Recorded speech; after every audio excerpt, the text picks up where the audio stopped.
Save the Semantics, episode 236. It is June 22nd, 2025. My name is Myro. This is the podcast where I ramble on for a bit about some shit. Recording this on a Sunday evening, pretty much about half an hour after Game 7 wrapped up of the NBA Finals.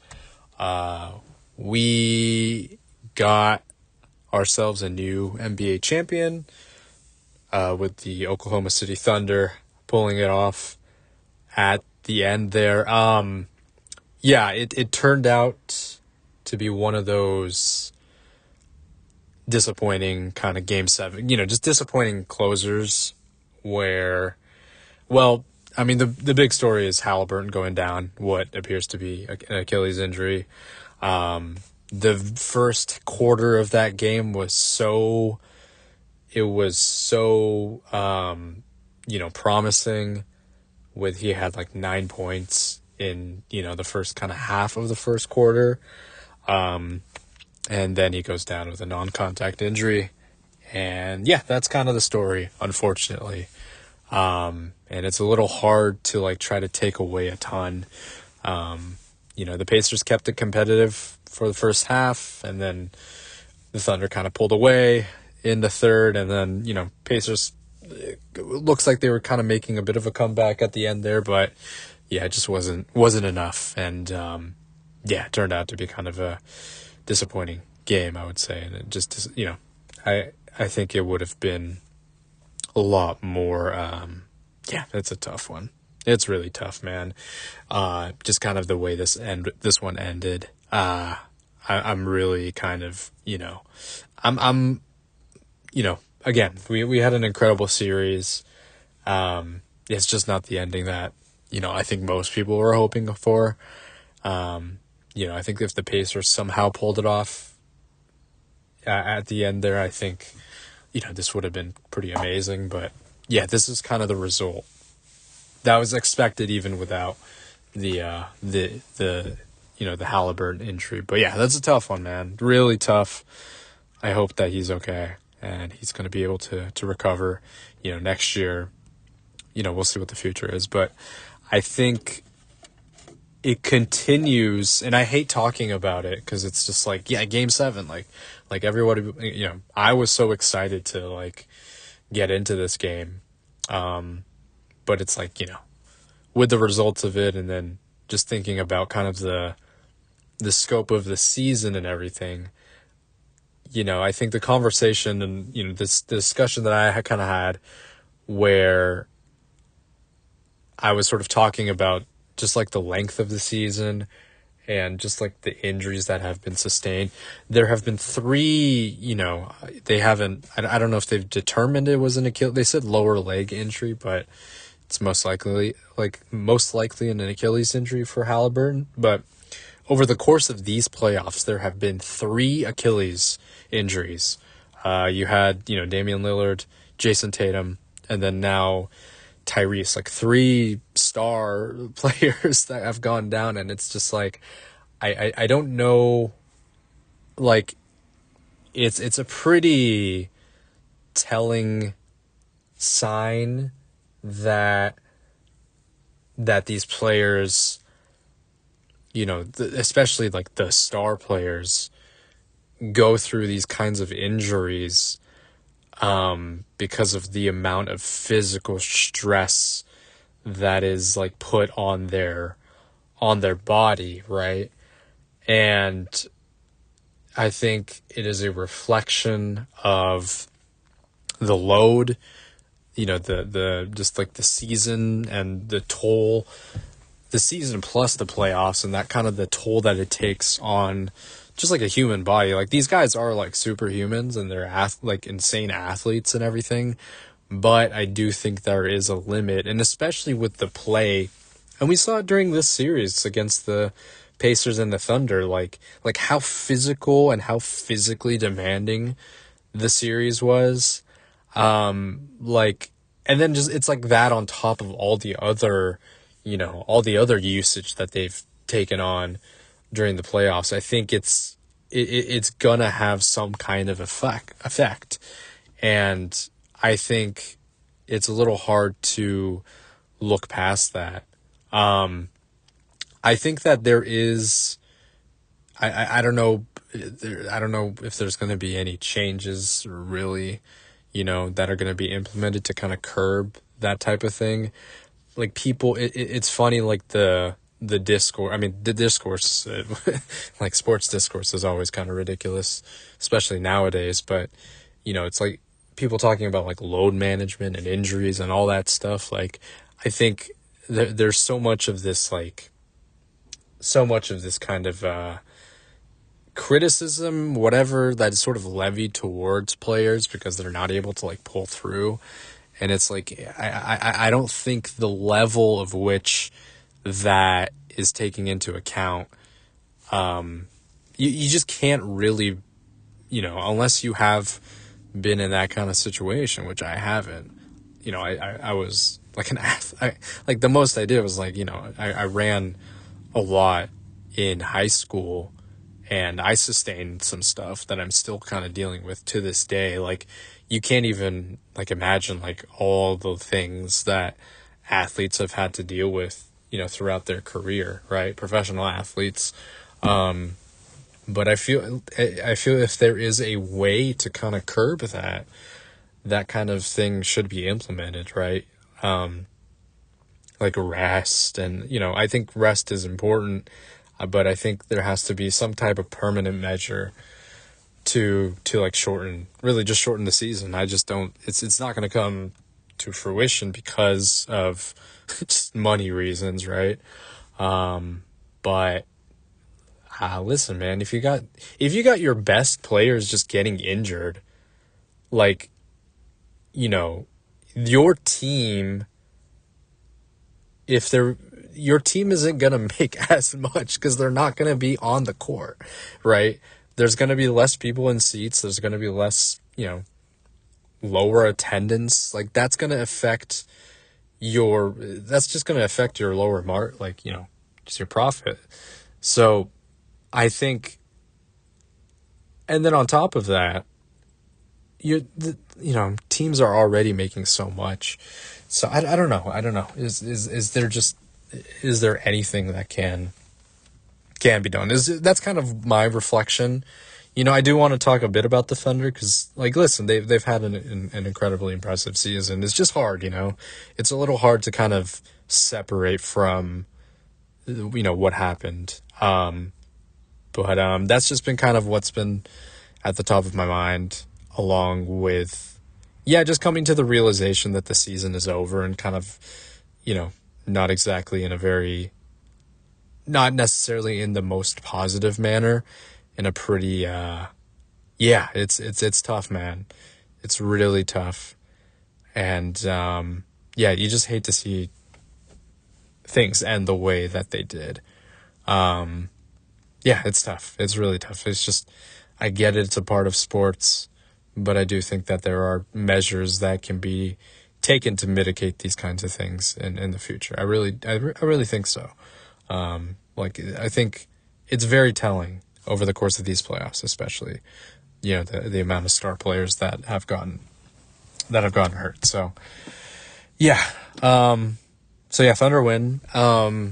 It's a very, super impressive. Like, they were the team that I was expecting to win at the beginning of the season, and that came true. I think they'll continue to be a good team in, kind of moving forward. I think that there's going to be, once you win the championship, it's going to be like, they're going to be the ones with the target on their back and everything. But I do think out of all of the teams, they are probably one of the most and best equipped to be able to kind of create some level of longevity, with, as that's been discussed, their kind of war chest of draft picks and all of these things. Like, they have the capability of, if they somehow, if like a contract doesn't really work out, they have the chance to move off of it and everything. So, they got options, and they got Shea. So I think they'll they'll be pretty good. They'll be pretty damn good moving forward. So yeah, congratulations to the Thunder. I know it's. I think the discourse. Look, it's going to be hard to kind of, again, as I said, it's going to be hard to separate the discourse with the Halliburton injury. But I do think that there is a level of, it is very impressive the way in which the Thunder have kind of gotten to this point. You know what I mean? So it's like, yeah, the best team won. And that's just kind of how it goes sometimes. We were hoping for kind of an upset. I think this series could have been an all-timer. I think it still is like a really good series, kind of looking back on it. But yeah, I think it's just tough to just the way the circumstances that kind of surround it. So, that's kind of, I wish I had more to say, man. It's tough. Like there's individual things like TJ McConnell had an incredible like third quarter where he was, scored like 15 points and had like 12 of the Pacers points for like a stretch there.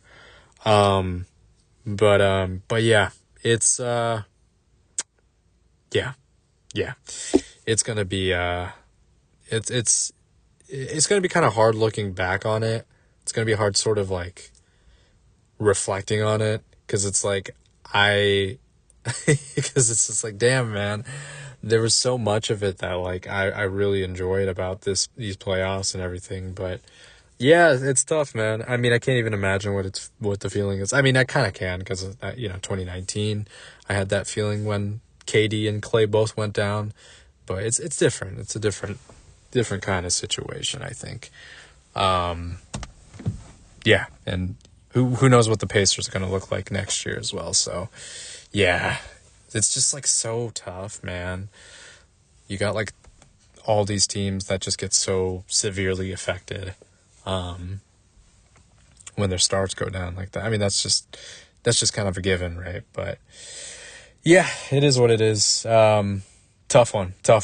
But that's how it goes sometimes. That's how it goes. Maybe by tomorrow or so, I'll feel a little less like kind of down on this. But that's just, I mean, I can't lie. That's how I'm feeling. That's kind of the feeling that I get after watching this Game 7. So, now kind of moving forward, the draft is going to be coming up on Wednesday and Thursday. And it's given me like a bit of a chance to kind of now I can kind of like, okay, season's over. Now you can kind of like fully, and KD got traded. I completely forgot about it. Yeah, KD got traded this morning to the Rockets, for Jalen Green, Dillon Brooks, and then I think the 10th pick, and then 3 second round picks or 5? I don't remember. So yeah, KD goes to another team. I think the Rockets will be good, right? As I talked about, this will sort of elevate them a little bit. I just don't know, it might be asking, considering like sort of the offensive, the prowess of KD and stuff. I think it'll work out. Like they'll be good. The Suns, I don't know what they're doing. They said that they're not going to move off of Jalen Green, which makes absolutely no sense. Like you got like 5 shooting guards on your team now. Like, what are you doing? It's just like an absolute mess. Yeah,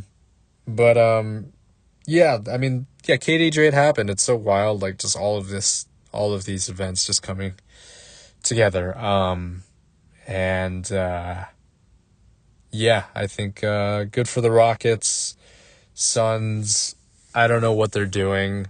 I would feel it's tough, man. If I was Booker, I don't know. I would be contemplating my future there, because it's a tough one. Like they're gonna.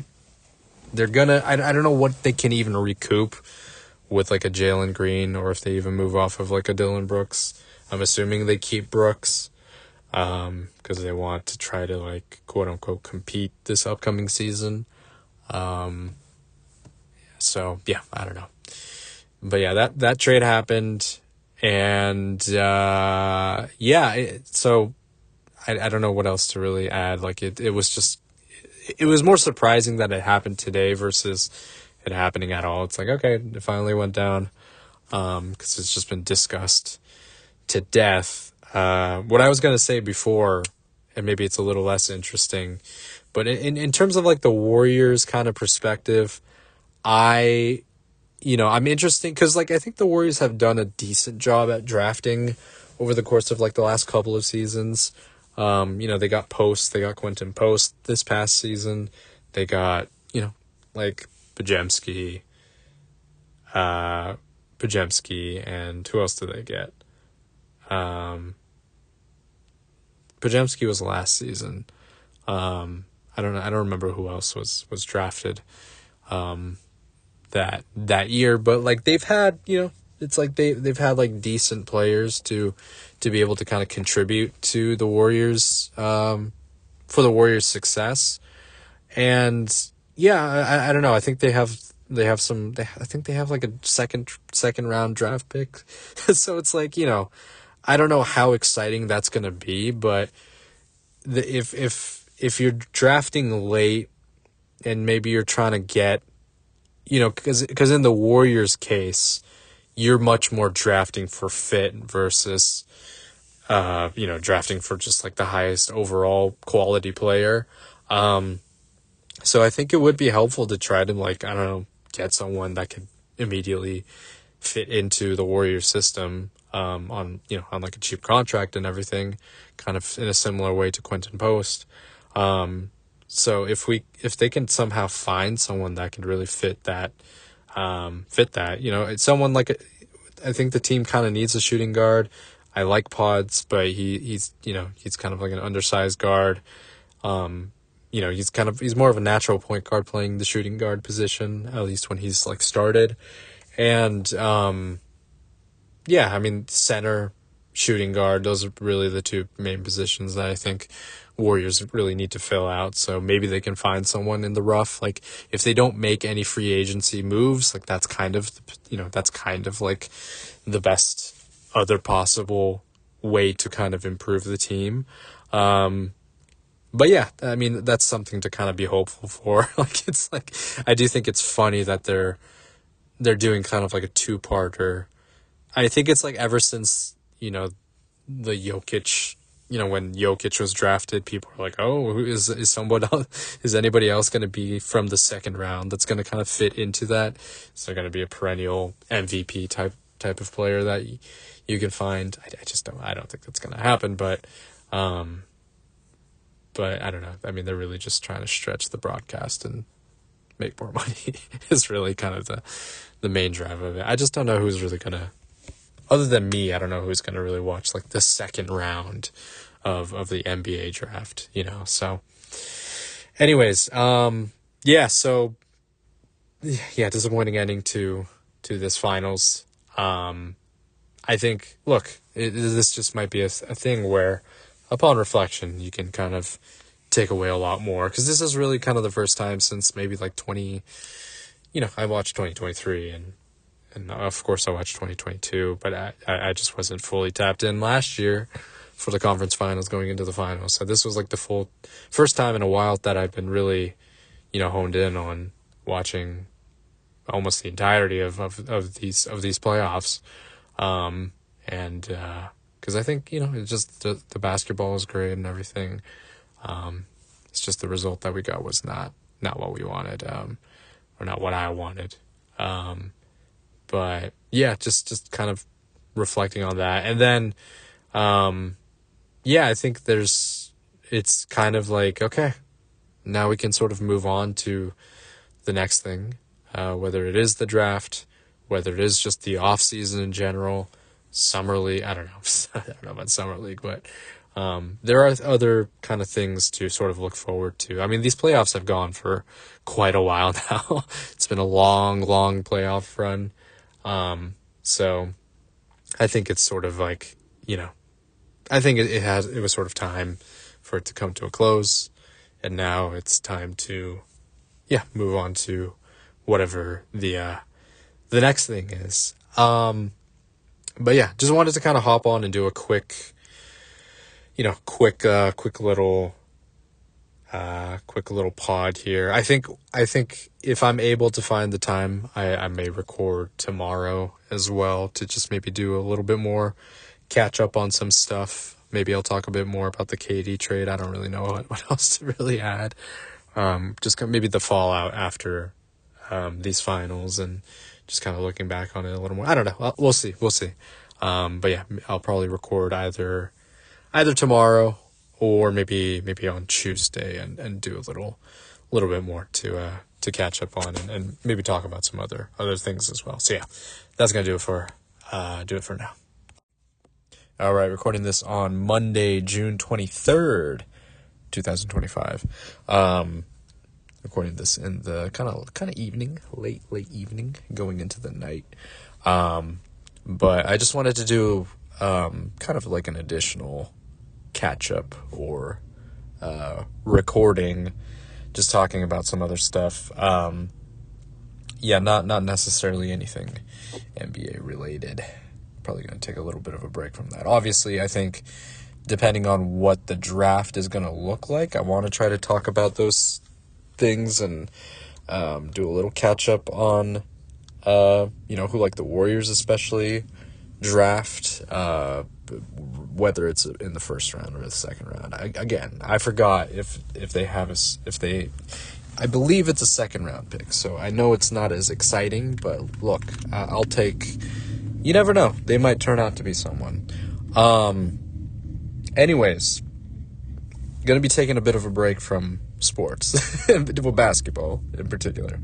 A much needed break. I think one of the things, as much as I love the sport and as much of it I have engaged with it this season, I think it's been a really good kind of, I don't know, I think I've been really, paying more attention to the on-court kind of mechanics and the schemes that are employed and the player movements and stuff like that. Like, I was watching the finals I was watching Game 7 with some friends. One of my friends used to play basketball at a pretty high level. So he gives some comments here and there, and I'm able to kind of pick up on it a little bit more.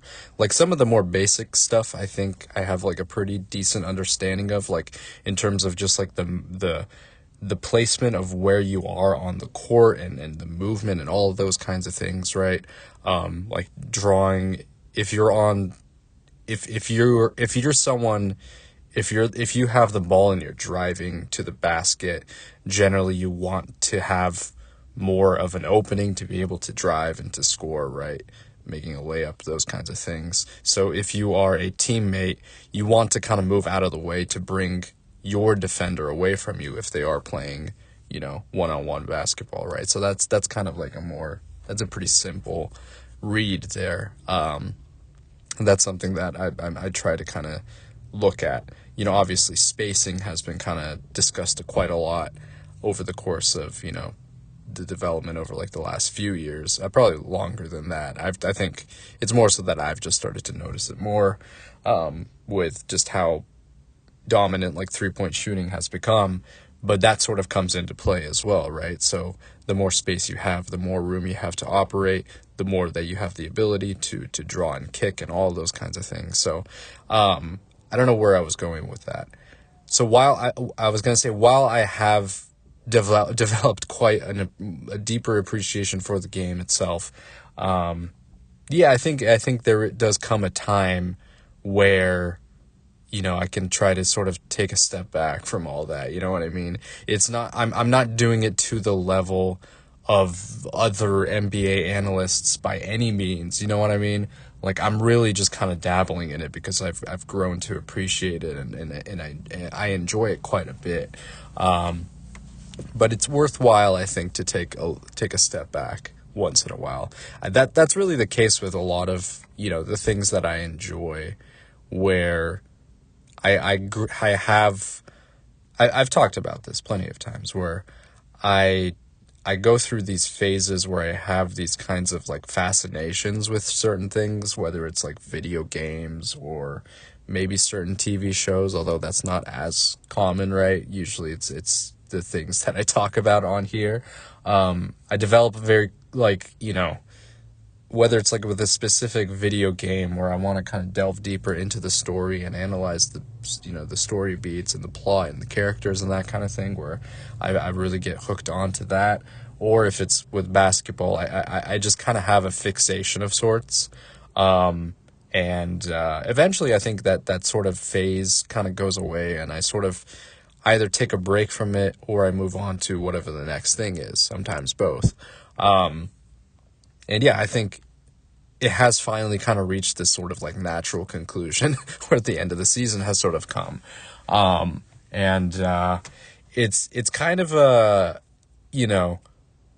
I would say, yeah, kind of like a bittersweet, obviously with like the ending of Game 7 and everything. I won't rehash what I said yesterday, but I think that this season felt long because of how long I was kind of engaged with it, like how long I was sort of, fixated on it and everything.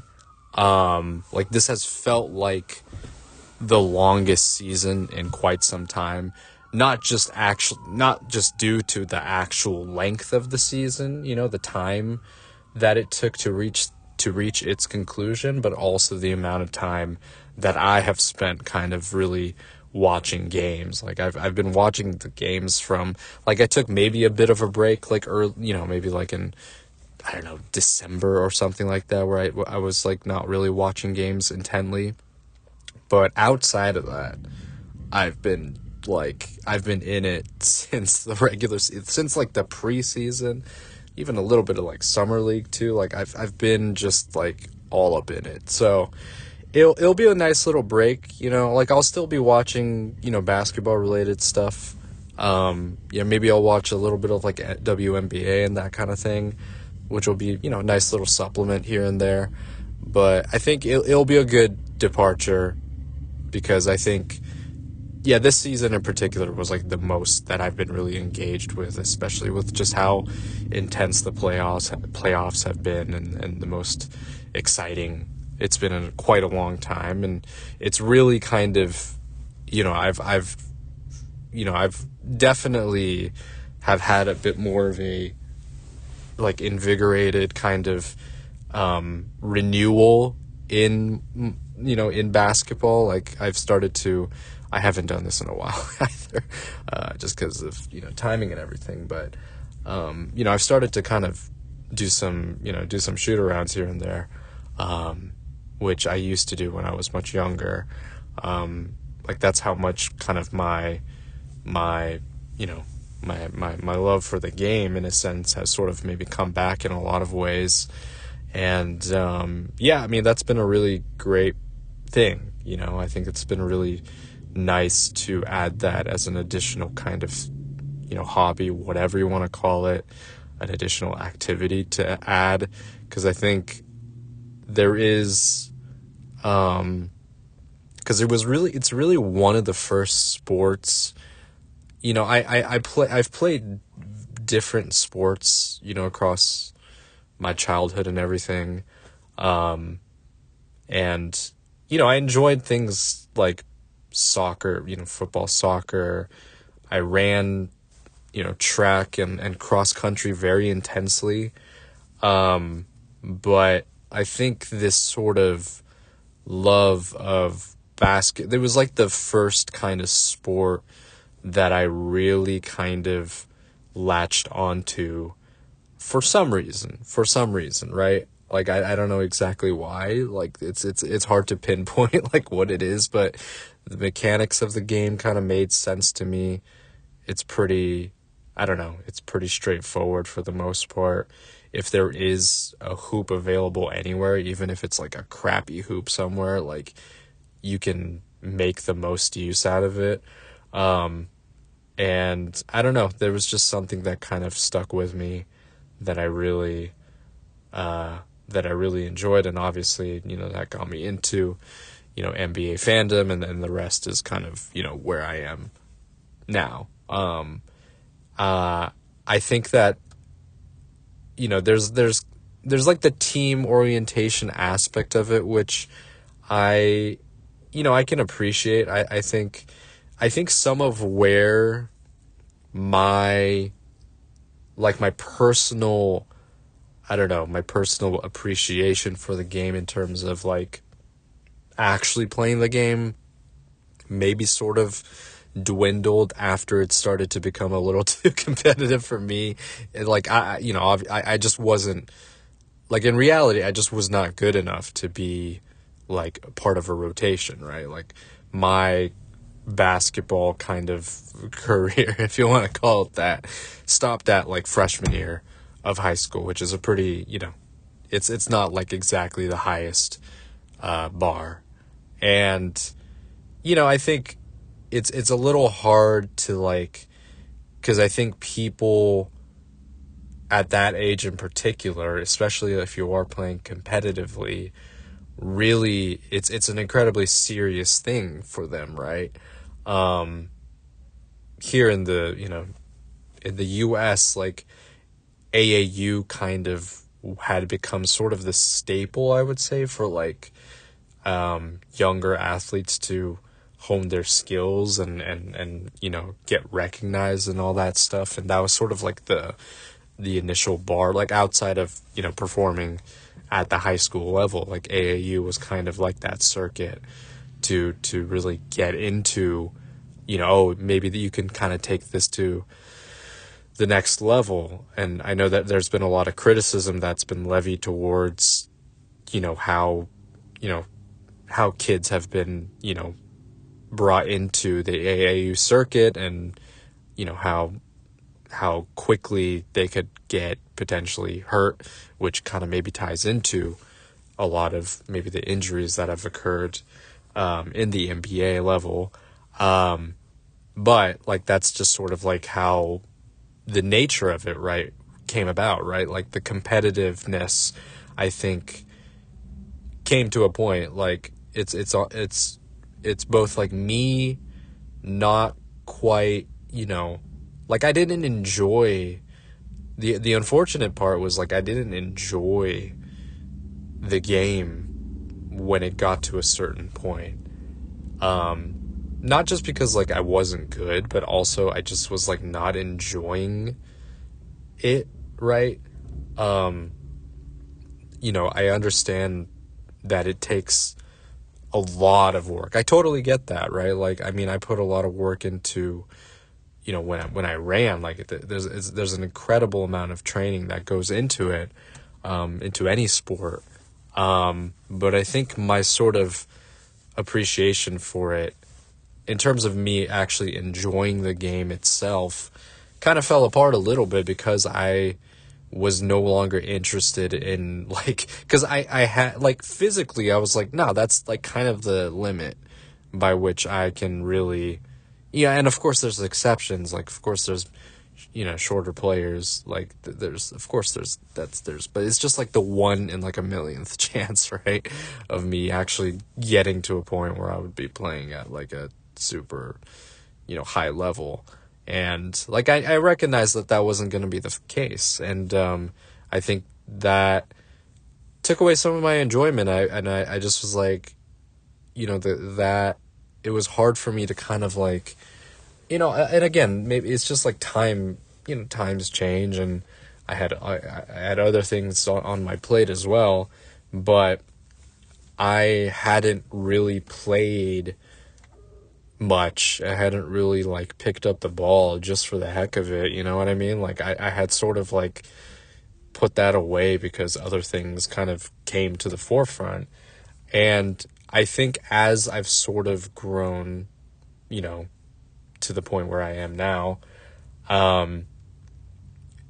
including all of the other things that I've really appreciated and really just enjoyed and loved when I was younger, I've kind of started to reincorporate a lot of that back into my life now, because I think there is so much value to be had there. There's so much to take away, even from the, even from things that maybe other people might find to be like childish and that kind of thing. You know what I mean? Which I get it. Like there are some things where it's like, okay, maybe that's a little juvenile, but for some people there might be something that you can really derive from. Maybe there is like a deeper connection that you can make with whatever it is that you're engaging with, right? Another thing that I've been really trying to consistently more, and I don't talk about it as much because admittedly I just haven't like engaged with it a lot recently, is reading. I loved reading when I was a kid. I read so many series when I was younger, and I read so many books just like as an offshoot. And it's been hard. Like that's probably been one of the hardest things for me, is to really get back into reading more consistently. Like that's something that I really want to kind of reintroduce back into my life. Because like there is so much to be like, I was really challenging myself when I was like 14, 15, like 13 through like 14, or, just kind of around that age, I was reading, like tough books, man. And I've just kind of neglected that a little bit. Like, again, I'm not putting myself down by any means, but it is something that I have been missing, and I really want to try to get that back into my life. I think it's just sort of with, just the obvious stuff of the technology at our fingertips and whatever, and the kind of the excess of content out there.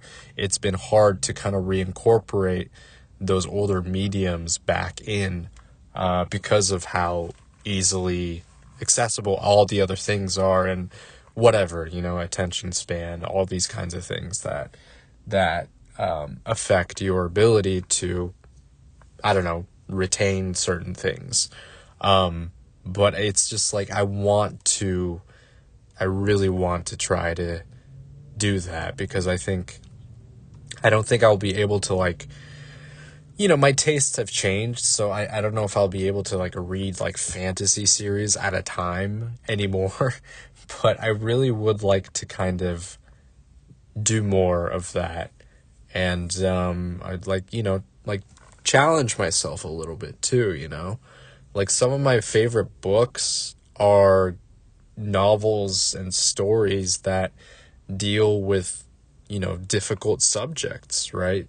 Subjects about like death and grief and like, regrets and just things that kind of come about with the human condition. And just kind of coming of age stories where characters go through some traumatic event and how they have to sort of maneuver that, and how they're going to kind of grow from that moment on. But I really, it's like I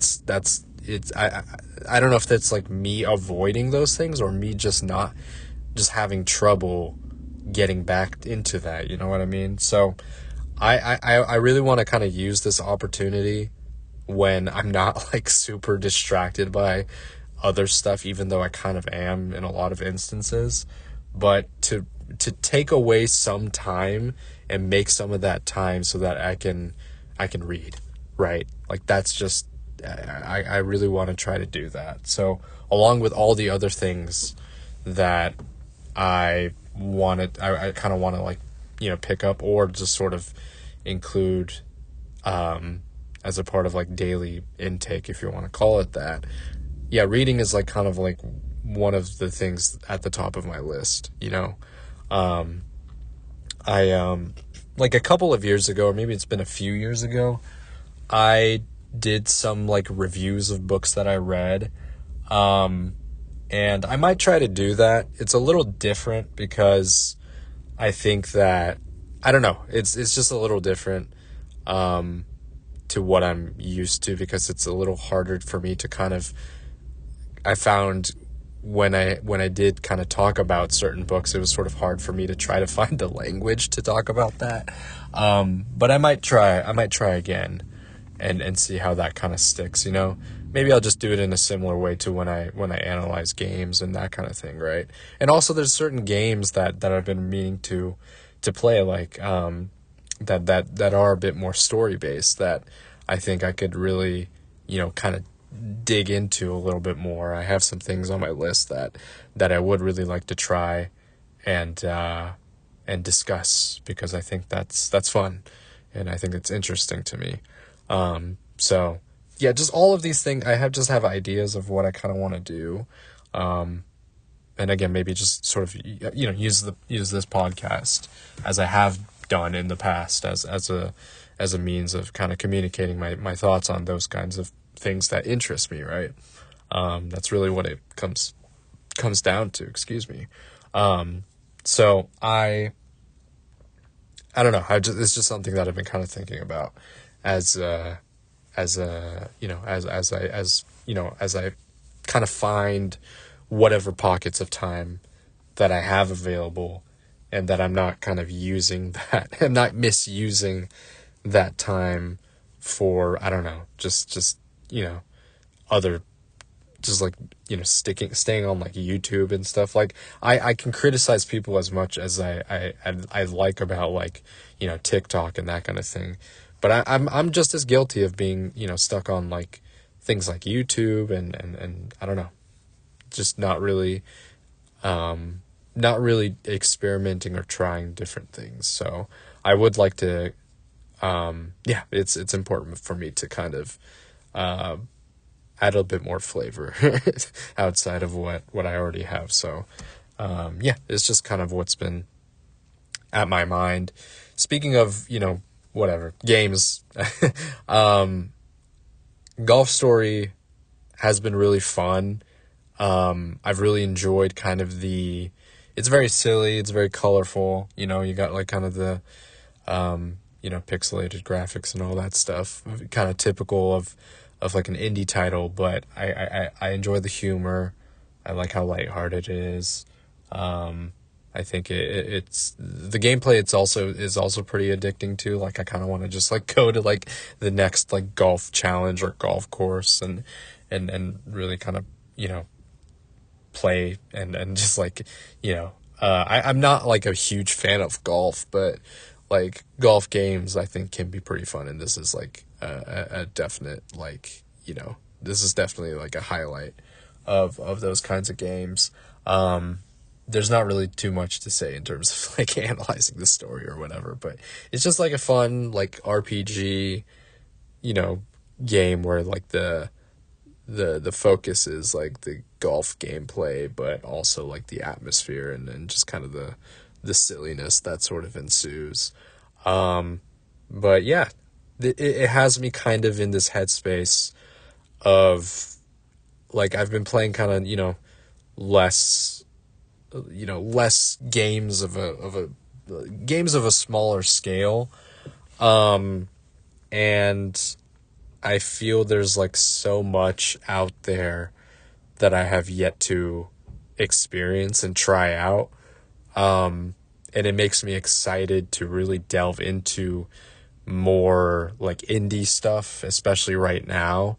Like as I talked about, you know, with in regards to like not picking up like a Switch 2, I just have so many other things on my list that I really want to pick up, and you know, not even just like indie stuff, but other games as well, other smaller games as well. So you know, as much as I have this hankering to like delve into like the next RPG, I also have this kind of aversion to like committing myself to like a longer game, because I'm still working my way through Xenoblade X. I just don't like I don't know if I anticipate beating that game really anytime soon, because I think that I'll probably be kind of chipping away at it little by little. And I also have, these other smaller games that have kind of caught my attention and that have really sort of like, just, I don't know, it's just giving me a bit of a different flavor, to what I'm used to. I have games like, I mean, there's so many like, JRPG games that I would like to kind of play, including like Suikoden. But I also understand that I've played, a good handful of JRPGs at this point, and like I think I just need sort of like a different, I think there's just been other games that have been in other game types that have really kind of caught my attention, including kind of roguelikes that I've talked about. I think there's just a lot of fun to be had with experimenting with different genres outside of the one that you're particularly used to. So yeah, I mean, I've just been kind of having fun, like checking out and, looking at different kinds of games and, seeing where those kinds of things go, even if it's not like, even if there isn't like a game necessarily, like maybe I might pick up a game that isn't super, I might get a dud here once in a while, you know what I mean? But I think it's worth trying. I can sort of like give them a shot and see if it's like my cup of tea, you know what I mean? Like for example, I talked about this like a while back, but I got like Hyper Light Drifter, and I played a little bit of that game. But I think, the gameplay is like interesting and stuff, but I got a little stuck, and I also wasn't like the biggest fan of like the combat and stuff. It's a beautiful game, and there's a lot to kind of appreciate about it, but in terms of like my enjoyment of like playing the game, it's just not quite up. It's just not like quite what I like. You know what I mean? There's a little bit more like kind of a bit more like methodical, and it is pretty challenging too. So I don't know. Maybe I just have to kind of be up for it. And again, maybe it's another thing where I'll give it like another shot later down the road, but it just didn't necessarily capture my attention enough to really get back into it. But I'm okay with that. I'm happy that I tried it out regardless, even if I didn't exactly enjoy it as much as I wanted to. I mean, this goes for like Outer Wilds as well, right? I had a whole spiel about that game. I had a whole thing where I just was talking about how I wasn't sure if I was going to be able to beat this game, and if it felt like I was like grinding my way through, I felt like that would be kind of defeating the purpose of the game. So I let it sit for a while, and then I finally came back to it, and I appreciated the game for what it was. It's not one of my favorites, but I completely understand why this game holds so much weight for some people, because of just like the messaging and all of that. I think there's a lot to really, appreciate about it, and just like the mechanics and just the way the game was structured and programmed. Like there's a lot to really take away from it.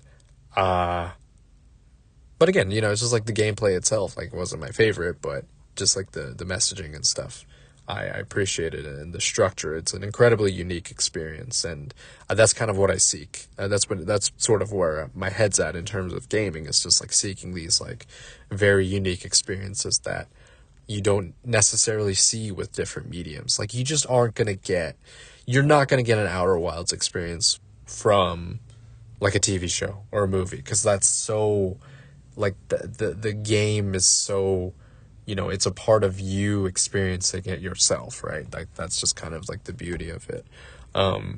So yeah, that's kind of I don't know. I know I'm just kind of jumping all over the place, but that's kind of where my head's at and what I've been kind of thinking about. So yeah, I'll probably, Golf Story is sort of where my head's at right now in terms of games. But I don't even really want to set it up because I don't want to pressure myself to do it. But I do have a game in mind, and I've kind of been hinting at it a little bit. I'll talk about it once I play it, because I heard it's like a pretty short game, and that you can kind of beat it in like, maybe a couple of sessions. Maybe sort of similar to like a Journey kind of thing. Journey, an incredible game. You know what I mean? Just like those kinds of games where it's just such a unique experience. But anyways, that's what I kind of want to do. And I want to talk about them if there is anything worthwhile to talk about. So yeah, NBA season comes to a close, and that kind of opens up the opportunity for me to do some other things, which I think is healthy. It's good to diversify and maybe hop back into things that you haven't gone about doing for quite some time. So anyways, just wanted to do a quick little just kind of catch up on where my head's been at and what I've been thinking about. But I think the next time I record, if I can squeeze it in, might be on Thursday. I think it might be kind of tricky because I'll be heading off to for another small trip by the end of this weekend. So I don't know if I'll be able to record again, but we'll see. Maybe I can find the time. But anyways, that's going to do for this episode. Thanks for listening as always. This has been Save the Semantics, signing off.